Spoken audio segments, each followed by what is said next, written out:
चलिए इस तो बात करते हैं सिक्योर नई क्वेश्चन के बारे में। इस क्वेश्चन में एग्जामिनर ने कहा डी और ई ए बी सी की भुजा ए बी और ए सी पर स्थित बिंदु है। डी ई बी सी के समांतर है यदि A D ratio D B 2:5 है और त्रिभुज ए बी सी का क्षेत्रफल 98 वर्ग सेंटीमीटर है, तो चतुर्भुज बी डी ई सी का क्षेत्रफल वर्ग सेंटीमीटर में क्या होगा, ये एग्जामिनर मुझसे पूछ रहा है। तो देखिए इस क्वेश्चन को करने के लिए आपको ना एक सिमिलरिटी रूल के बारे में पता होना चाहिए कि दो त्रिभुज समान दो त्रिभुज समरूप कब होते हैं। जैसे कि मान लीजिए एक त्रिभुज दे रखा है मुझे, ये पी क्यू और आर दे रखा है, ये मुझे मान लीजिए ये ए बी और सी दे रखा है। मैंने देखा कि इसमें जो एंगल पी जो है वो एंगल ए के बराबर है, एंगल क्यू जो है वो एंगल बी के बराबर है। अगर आपको किसी भी दो त्रिभुज के दो एंगल बराबर मिल रहे हैं तो आप उसे कह सकते हैं कि दोनों समरूप होंगे। अगर ये दोनों समरूप हैं तो मैं मान लेता हूं कि इसका क्षेत्रफल मेरे पास x है, इसका क्षेत्रफल मेरे पास y है। तो x y का अगर मैं रेशियो करूंगा, यानी पहले वाले त्रिभुज को दूसरे वाले त्रिभुज से मैं डिवाइड करूंगा, इनका रेशियो लूंगा, तो वो जो रेशियो होगा एरिया का वो बराबर उनकी साइड यानी पी क्यू अपॉन में ए बी के स्क्वायर के रेशियो के बराबर होगा।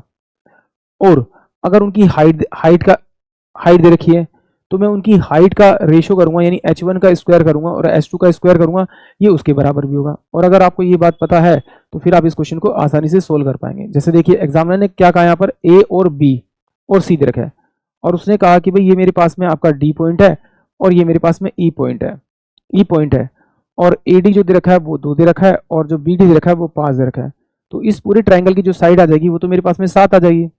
अब 7 आ जाएगी तो मैं ये देखूं तो अगर ये वाला एंगल इस ट्राइंगल के अंदर देखूं तो ये मेरा इस छोटा वाले ट्राइंगल के अंदर ये एंगल ए कॉमन आ रहा है, और जब बड़े वाले के लिए देखूंगा तो भी तो मेरा एंगल एक आ रहा है, यानी कि एक एंगल तो मेरा कॉमन मिल गया।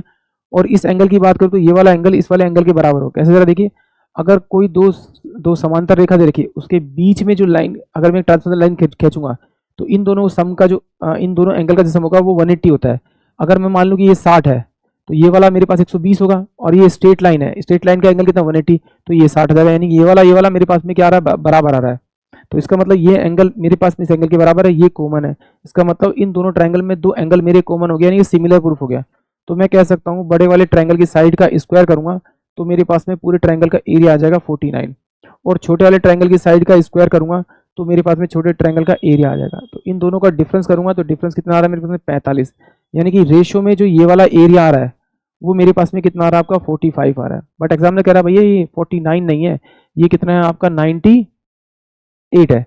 तो इसे किससे मल्टीप्लाई करना पड़ेगा, 2 से। तो जिससे से मल्टीप्लाई उससे मल्टीप्लाई कर दीजिए, यानी 90, यानी इसका जो एरिया आएगा वो 90 सेंटीमीटर स्क्वायर आएगा। यानी कि ऑप्शन जो ए होगा वो इस क्वेश्चन के लिए करेक्ट होगा। आई होप आप सभी को क्वेश्चन समझ में आया होगा।